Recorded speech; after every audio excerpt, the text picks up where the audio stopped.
ரெண்டு பேருக்கு நடுவுல தான் போட்டியே.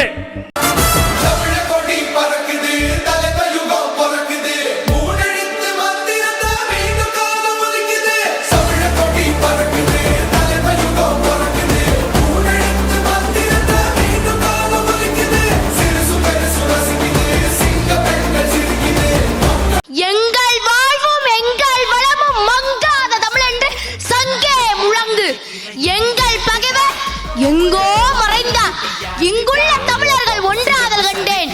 திங்களோடும் செலும்பருதி தன்னோடும் விண்ணோடும் முகக்களோடும் மாங்கல்களில் இவற்றோடும் பிறந்த தமிழோடு பிறந்தோம் நாட்கள் ஆண்மை சிங்கத்தின் கூட்டம் என்று சிறியோருக்கு ஞாபகம் செய். முழங்கு சங்கே முழங்கு சிங்களஞ்சியர் நாட்டு மக்கள் தீராது தீரன் என்று ஊதூது சங்கே ஊதூது சங்கே பொங்கு தமிழர்க்கோர் இன்னல் விளைத்தான் சங்காரம் நிசமன சங்கே முழங்கு. வெங்கொடுமை சாக்காட்டில் விளையாடும் தோழங்கள் வெற்றி தோள்கள் கங்கை போல்